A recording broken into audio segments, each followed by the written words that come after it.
What will you do when your money works for you? Welcome to the Tech Girl Financial Podcast with your hosts, Victor and Kim Gaxiola. From the home office in California, here is Victor and Kim.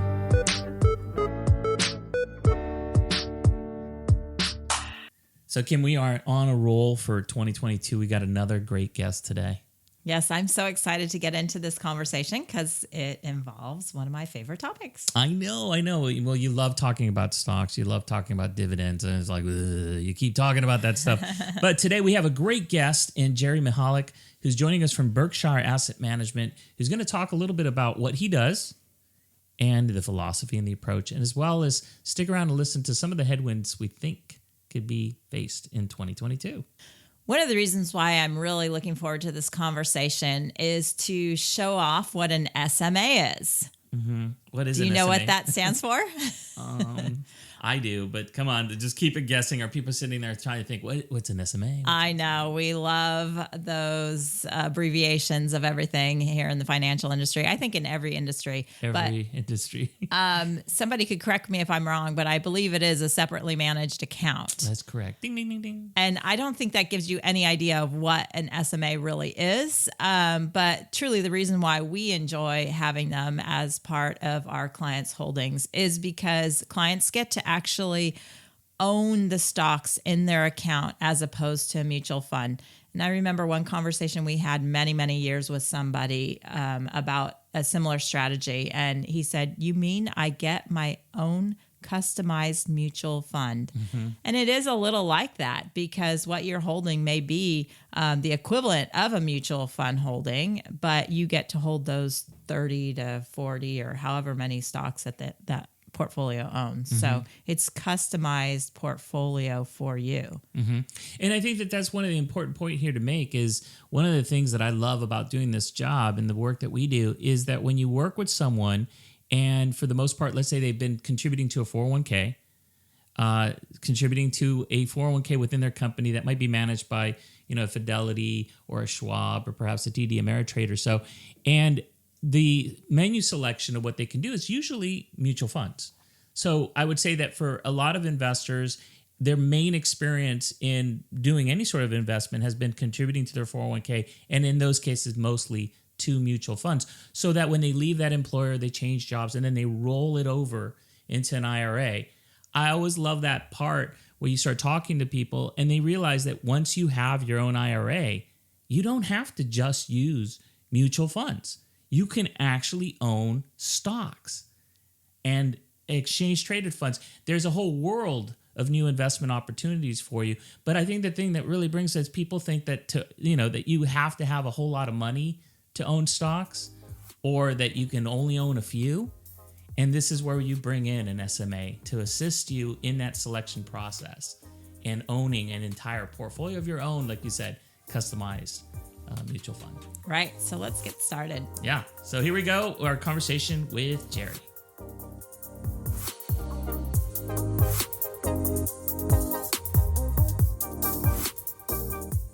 Joining us from Pennsylvania is Gerry Mihalick. Welcome, Gerry. We are so happy to have you with us today and talking about one of my favorite subjects, which is stocks and portfolio management. So welcome. Glad to have you. Thanks very much for having me. And those are two of my favorite topics as well, as you can imagine. So we're going to have a lot of fun in our conversation today. And hopefully those listeners who like stocks, this is a great podcast to tune into.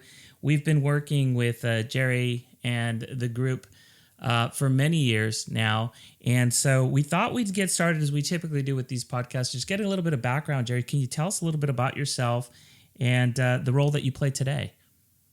Sure. Well, my career got started, ironically, actually as a traditional retail financial advisor at Merrill Lynch in the early part of the 90s. And I realized very quickly that I really wanted to be on the research and money management side as opposed to the sales and marketing side. So I did what every good little broker trainee did back in the 90s. And I basically cold called every money manager I could get my hands on, asking if I could get a shot managing money as like a trainee. And fortunately, I found someone who had a similar background up in Rochester, New York, who was willing to give me an opportunity to learn how to manage institutional fixed income. So I got my start there, but eventually was able to migrate myself back through the channels back to a really great premier investment boutique called Berkshire Asset Management, which was located in Wilkes-Barre, Pennsylvania, my hometown. And I've been really fortunate to grow my career ever since then, starting in 1995. And right now I'm a portfolio manager of our dividend strategy, member of the investment committee, and also a shareholder in our firm. So it's just been, in many ways, a dream come true that I get to be part of such a firm that everybody believes in so much and really has a great experience working with. So we're very, very fortunate from that standpoint. And it's refreshing because you don't see that very often. People working for a company for like 25, 26 years then? Mm-hmm. Yeah, it's been really great. And the firm has morphed a bit, but have stayed very true to the roots. We've always been a research first type of firm. Our investment philosophies started by Ken Kurgalski, who was our president and chief investment officer since the 1990s, since 1990, if you want to talk about longevity. We've been able to stay true to our principles, working within that same core investment discipline for a very long time. The firm has changed a little bit, whereas we used to work directly with only individuals that came to us through their own discovery efforts, but now we're working increasingly with financial advisors like the two of you. Well, anytime I hear anybody who's been in the business for 20 plus years, I can't help but think that they've weathered a number of battles, if you will, in different markets. The late night, you say the mid 90s. Well, I can't help but think of the .com boom, and then the bust, and then the financial crisis of 1990, the financial crisis of 08, 09. So you've weathered a couple of storms here.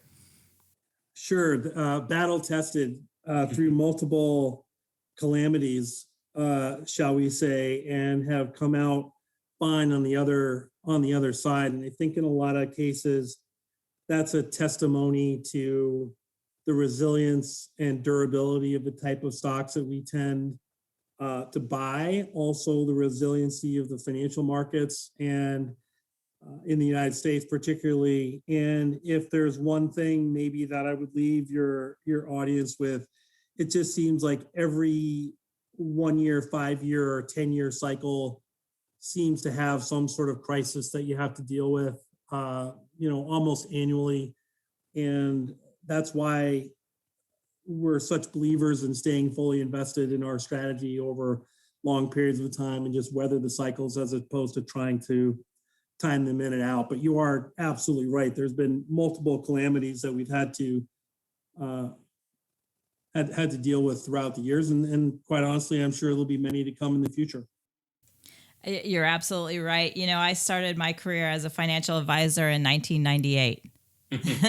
Oh, wow. And I was in the retirement planning industry before that. So I've seen a lot of the same things that you have. And, it's interesting because a lot of our listeners are our generation, which is the Generation X, mm-hmm. and which don't get enough hype and talk. We're sandwiched between the boomers and the millennials, and we're the forgotten generation. Yeah, but I think what's That's interesting. That's why we're X. Yeah, I think what's interesting though is Generation X did grow up or came to adulthood and their careers knowing that we had to rely on our 401ks, mm-hmm.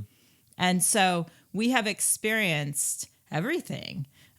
Throughout that time, we've seen it happen. We have friends here in the Bay Area and clients in the Bay Area that started their career as millionaires working for some tech company, and then saw $1 million turn into maybe 100,000 or 50,000. Or vapor. So we have a lot of we have a lot of clients and listeners that have experienced dramatic things happening during that period of time where you've been a manager. And so one thing I want to really emphasize here is, I don't know for all the listeners, if they understand that what you do for us is really providing like a customized mutual fund for our clients. So instead of them having the XYZ mutual fund in their account, they own about 30 stocks that they get to see and understand better in their portfolio. So tell me, what have you learned, through your career experiencing these different ups and downs, and how that's influenced the way you manage money? Well, I think that the calamities, quote unquote, can come in two forms. Both can be equally dangerous. Some are the crises and panics that happen on the downside. But a similar phenomenon can happen on the upside, which is just as dangerous when investors get so euphoric and they start pumping up a bubble. That tends to be equally difficult challenge when managing money, when things are too good, and investors tend to sometimes think that they can do it themselves, or that there's no risk out there, or that some of these newer fads will come in, will stay forever.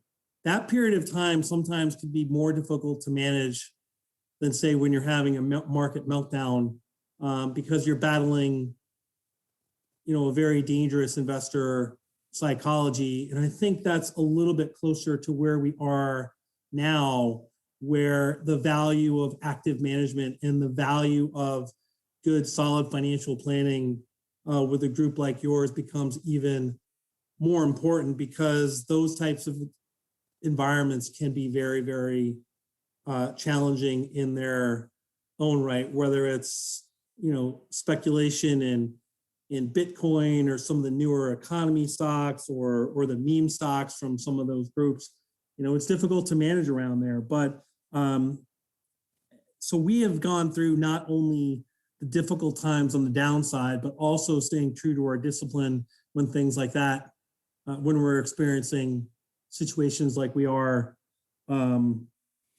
today. And I think having the steady portfolio, that, as you said, the drama-free stocks in our earlier conversation, the Microsofts, the Apples, the Kimberleys, and the Procter and Gambles in our portfolio really provide very solid ballast that helps kind of like plow through these two ends of the extreme. So it's a very interesting time from that standpoint, but one I think that will, continue to prosper going forward.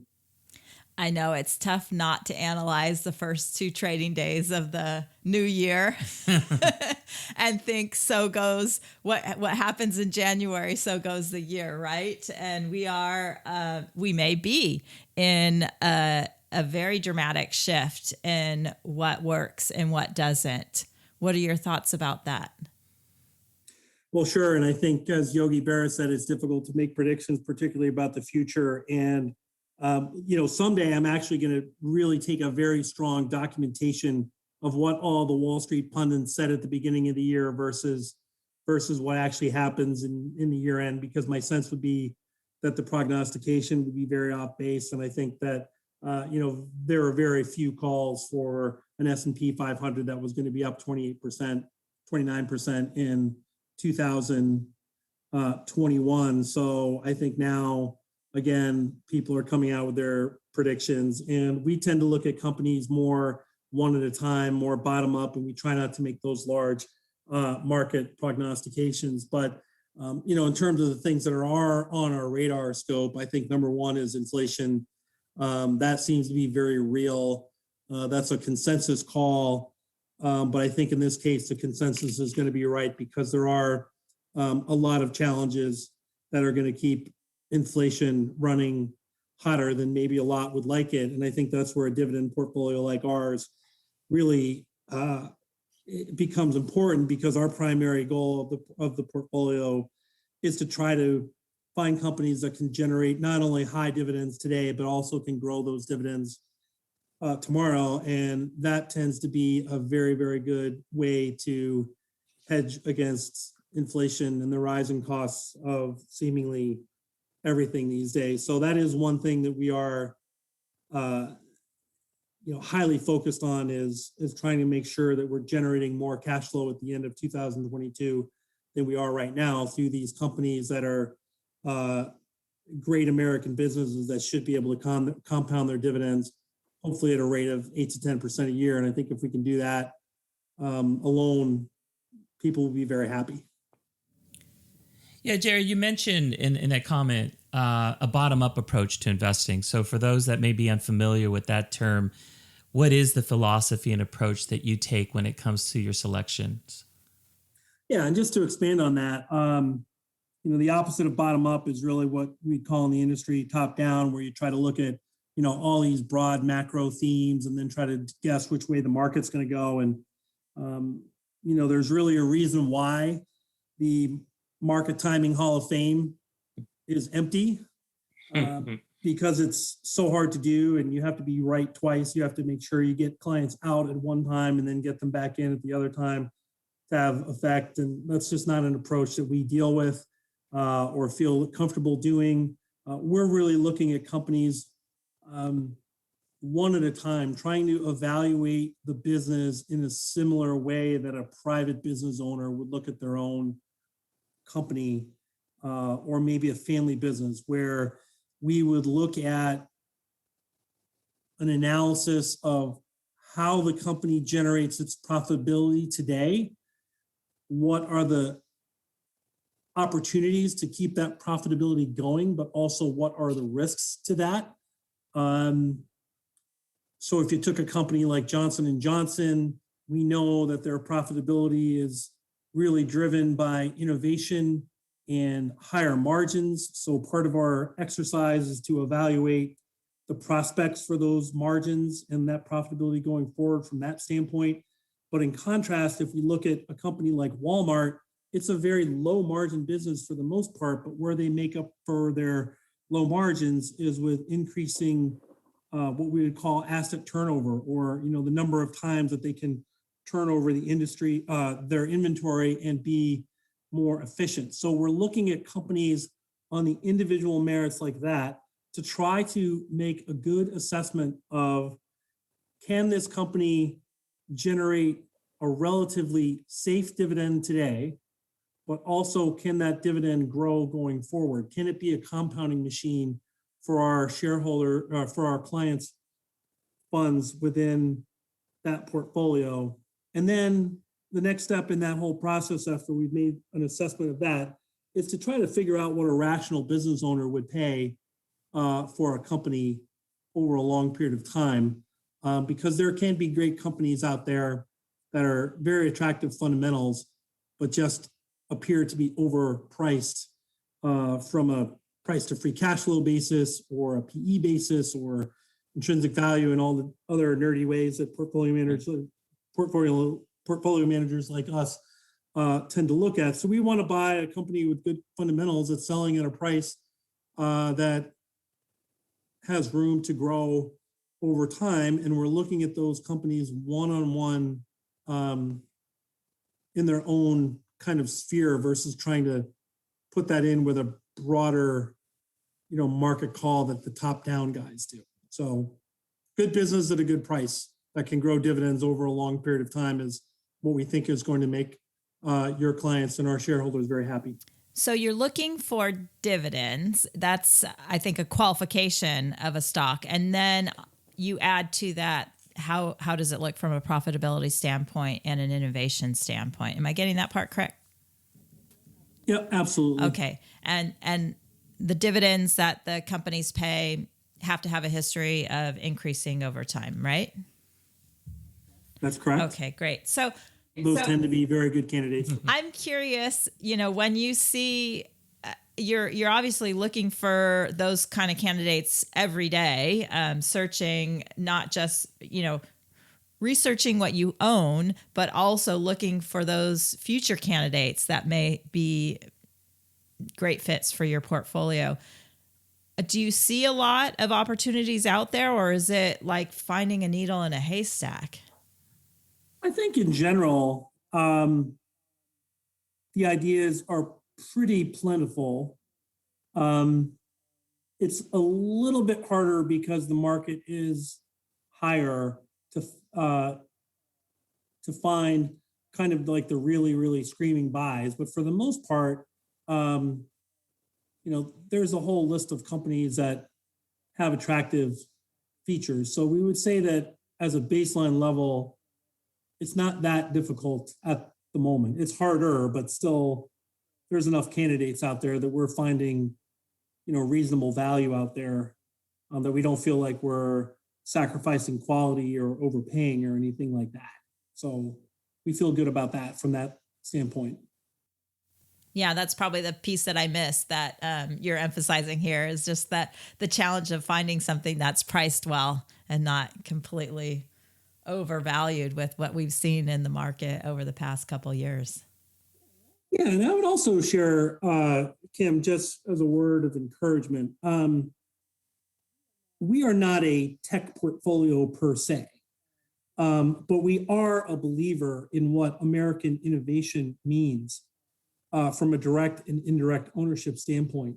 And what I mean by that is there are many companies in our portfolio that will benefit from technology megatrends, whether it's some of our large cap technology holdings or innovation in biotech and healthcare. Those are all very high tech businesses. But even where I think there's legitimate secular growth, even in sort of quote unquote a boring old dividend value portfolio like ours, is the indirect benefits on some of the industries themselves.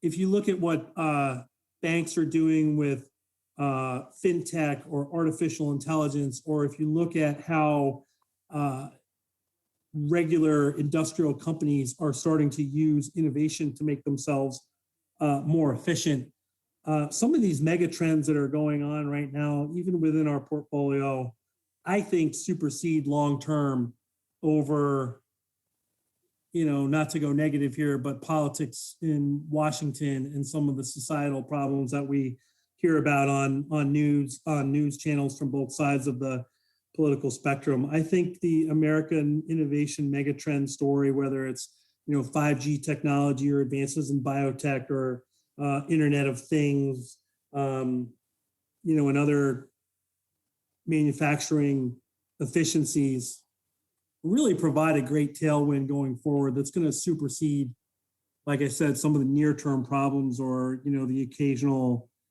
economic hiccup that we have. And that's a theme that we've written about passionately over the last few years. That's really interesting. And that's been something in the back of my mind that I've been thinking about is all this wonderful technology. It seems like the advances in the technology first hits those tech companies who are innovating and producing it. And that's what we see first is the movement in technology, which we've seen over the past couple of years. But then it has to impact the end users, the businesses that are becoming better, more efficient, more profitable, or what have you, using that technology. And so I think that sounds like that's where you're going with this. And it's confirming something that was just in my head, thinking it's got to come out to the rest of the economy and how they're able to use that technology.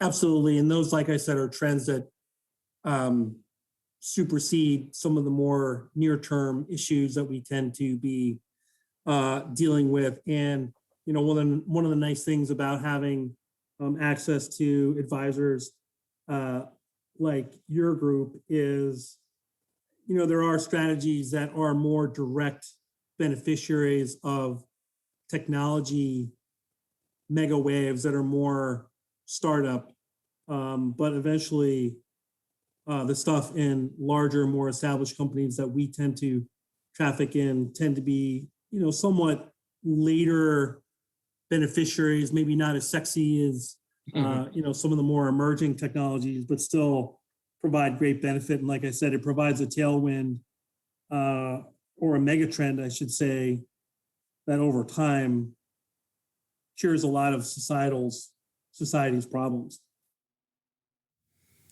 Yeah, to me, it sounds a lot like the rising tide, will rise all boats. And I'm glad to hear that you say the pervasiveness of innovation and technology that expands beyond, the top tech names that we are very familiar with, especially being in Silicon Valley. Because one would look at a portfolio like the one that you manage or the Berkshire group, and most dividend paying companies tend to be, large, established household names that have been there for a while. And so I think for some people, they may think, well, that's kind of stale, it's kind of more established.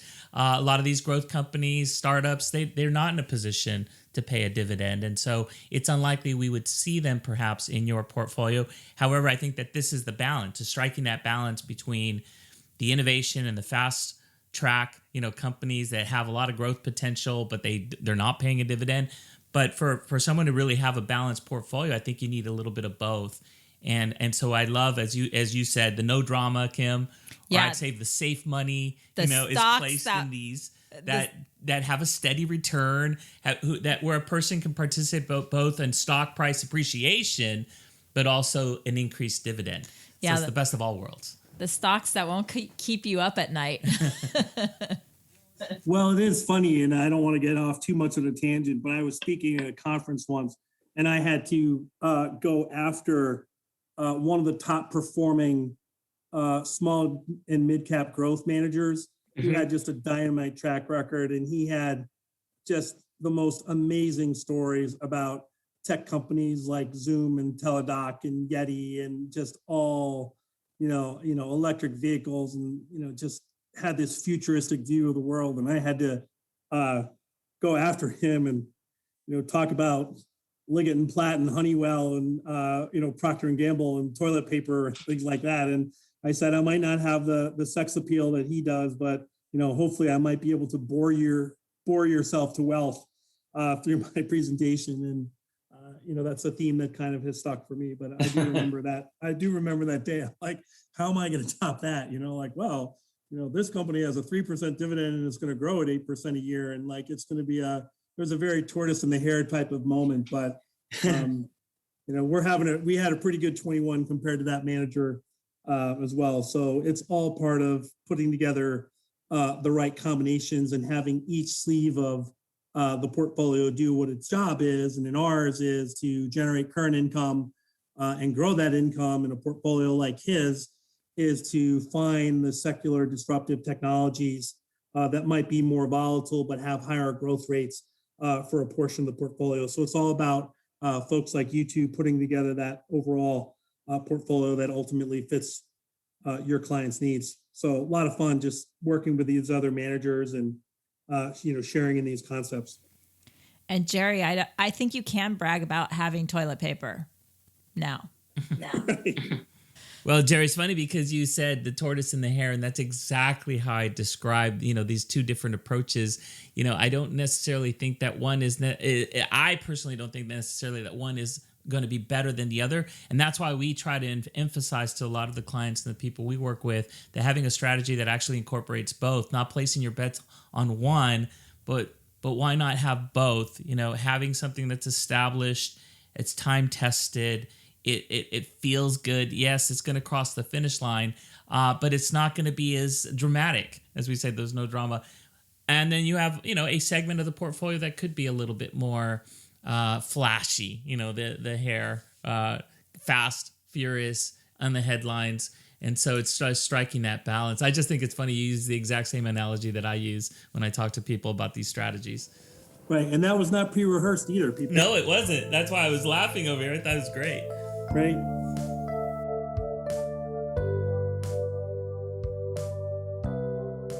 So, Gerry, we are just starting 2022, and of course, we're very excited. I always love how the new year brings a certain renewed sense of optimism.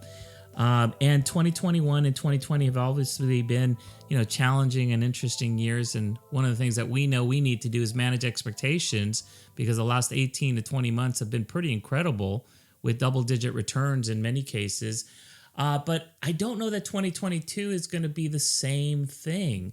So how is Berkshire looking as far as their outlook and some of the potential headwinds coming into the new year? Well, I think, as I said earlier in the show, inflation is really going to be the number one problem that we have to deal with going forward. The Federal Reserve, in some ways, has been successful in creating inflation, something that they've talked about a number of years ago. So I think that when you combine easy monetary policy with new fiscal programs and supply chains, that inflation is definitely a real thing. For a while, I used to say inflation is not a problem unless you actually buy things, because for years the Fed was saying, "Oh, there's no inflation, there's no inflation." Well, I called BS on that a number of years ago. Hence, again, the focus of why a rising dividend portfolio was going to be, so important. I think you, as advisors, clients, and managers, always have to be respectful of markets that are at all-time highs and also trading slightly above historical valuations. And that doesn't mean that you abandon stocks.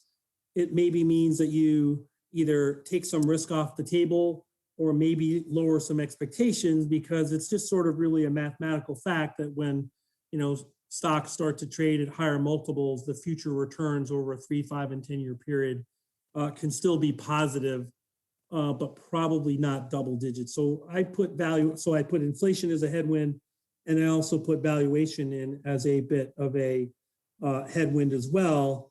And I think, again, that bodes well for our strategy, because our general PE multiple on our overall portfolio at about 17 or 18 times earnings is a lot lower than, say, the S&P 500. Along with inflation comes the threat of higher rates. Geopolitical tensions are always out there, but those are pretty hard to handicap. And then, one that's been kind of like lurking out there for a while is maybe a real estate bubble going on in China. That one could be, again, harder to handicap, but could be something that washes up on our shores a little bit more. But, the overall takeaway is it's very difficult to abandon this asset class. Timing the market is hard. Fundamentals of the economy still, the basics of it still remain pretty strong near term. And we talked a lot about those mega trends within technology and mobility within society that help push the tide forward over a long-term time horizon. Corrections always can happen. You should always be prepared for them, as opposed to, trying to predict when to get in and out. But we think that the environment is relatively positive, that stocks, at least in our universe, can do their job over time, which is generate income, grow income, and provide relative stability on the downside should we start to go through another challenge. And one of the things that I truly love about a portfolio like you manage is just this whole idea of that there's a discipline there, and you're not trying to you don't get distracted. The first thing is, if you don't have a dividend, you just can't make it into this portfolio. And so I love being able to tell that story and have that discipline, and then be able to see the results over time. They may not be as dramatic as some growth companies from a year-to-year basis, but there are times when we're glad that we hold those over those tech companies when they start to devalue. So one last thing that we haven't talked about, but I see it maybe as just a headline risk, maybe not a full headwind, but the whole idea of where taxes are going. And since this is a portfolio that is what we call in our world an SMA, which means that clients actually own the stocks instead of having a mutual fund with the stocks in it. What are the benefits of what you do for clients in terms of that individual stock ownership when it comes to taxes? Yeah, definitely having it in a separate account format is a favored vehicle for us versus the mutual fund format for a couple of reasons. Number one, you get the direct ownership in the individual stocks.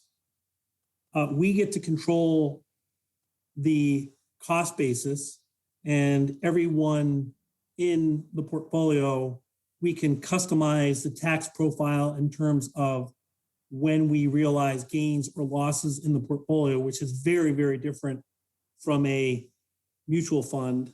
You do get the benefits of professional oversight from myself and the rest of the team, who has a lot of experience managing these companies. We can even, like I said, do some customized gains and loss harvesting over time. I think the one benefit of the SMA from a client perspective is a little bit more subtle. And, you talked about downside and, market corrections. And I think one of the biggest enemies of investors is that when times get tough and the market goes down, it gets very easy to kind of do a panic sell, particularly in something that you don't understand. And I think with a mutual fund where it's harder to see the individual holdings, I think individuals are maybe more prone to look at a mutual fund and say to themselves, I don't understand it. I don't know what's in it. I don't like it. So let's sell it. And they do so exactly at the wrong time versus opening up their own individualized, customized SMA statement and looking that they own directly stocks in our portfolio like Microsoft and Kimberly-Clark and Qualcomm and Procter & Gamble and Honeywell and Bank of America. And I think clients get a better sense of comfort with that and have the ability to kind of like ride through some of those down cycles a lot better than if it's in a mutual fund. So the separate account has some technical advantages from a tax customization standpoint, but also some psychological advantages that I think help advisors and clients stay the course over time through that individual ownership for sure. Yeah, I think that's been my experience with clients owning individual stocks for sure is knowing what they own and being more comfortable in a down market. Along with, we're coming off of a year where there were a lot of capital gains in mutual funds. And so clients are going to feel the tax bite on that, even though they're still holding on to those mutual funds. So that's something that they just can't control. Right. So, Gerry, we want to just thank you so much for joining us on the program today and sharing your insights. We certainly appreciate all the work that you do and your team at Berkshire. Definitely, I think I'd say on behalf of our clients who have Berkshire, they certainly appreciate the hard work and diligence in making good stock selections. So we want to thank you so much for being on the program. Yes, thank you very much. It's been so fun to discuss this favorite topic of ours. Well, right. And it's been a blast for me. And it's always just a great privilege when we get to speak to your end clients through a forum like this. And we're just very, very grateful that we are, part of your overall client solutions and portfolios that you guys work so hard to put together for each one of your clients. We know the benefits of good, sound financial planning and being able to pick the type of managers that you do. And it's just nice to really be a part of that and interact with your clients through this forum. So thank you for having me. Happy to do it again if you'd like to have me back. Yes. Absolutely. Thank you for being here. We know it takes time out of your busy schedule, and we truly appreciate having you. Thank you.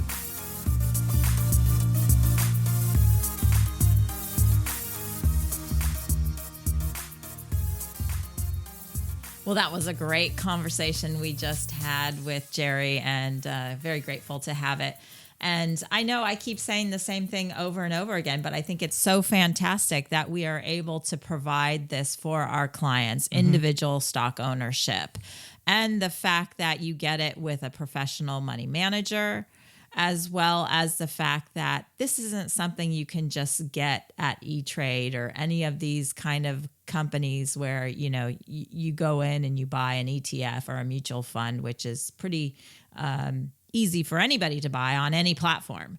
Whereas this, if you were to hire a professional money manager on your own, it would take a lot more money to get into that strategy. So, I can't tell you off the top of my head, but typically they say 500,000, $1 million is where you start with these money managers. Whereas when you work with an advisor, we can get in at a much smaller level. Mm-hmm. So the benefit not only of the selection process, but the expertise, as he said, the bottom-up approach to the evaluation of the fundamentals of these companies, all of that is what you're really getting in a relationship like this, is not just the benefit of the selection, but all the work that goes into the selection process, as well as just access in itself. Yeah. Because as you pointed out, to own a portfolio of stocks of 30 to 40 on your own would be very challenging. And if you were doing it by yourself, is knowing when to sell, when to buy, when to get back in, so that's all kind of taken care of for you by working with a person like Gerry. Right. So many benefits to this portfolio. And if you would like to learn more, we're always here. And as you can see, love to talk about it. Yeah, you do. You really love to talk about this. So, of course, if you're interested in learning more, we highly recommend that you just click the contact us on the show notes or just go to our website. You can also send me an email at victor@techgirlfinancial.com. But as always, we want to thank you so much for listening to the program. You can find us on the Twitters and the Facebooks and the LinkedIns and all the different social platforms. And we're just so excited for the year and bringing more guests like this to you in the future. And so I always say that if there's someone you'd like us to bring on the program or an area you'd like us to explore, send me an email or just reach out to us via Twitter. Absolutely. We love to hear your thoughts. So thank you again for joining us on the Tech Girl Financial Podcast. And we look forward to providing new shows throughout the entire year. So we'll see you soon. Bye. Bye.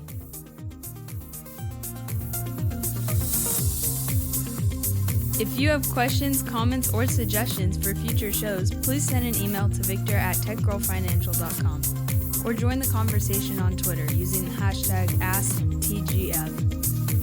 We also encourage you to follow us on the Tech Girl Financial page on Facebook and connect with us on LinkedIn. Securities offered through registered representatives of Cambridge Investment Research, Inc., a broker-dealer member FINRA SIPC.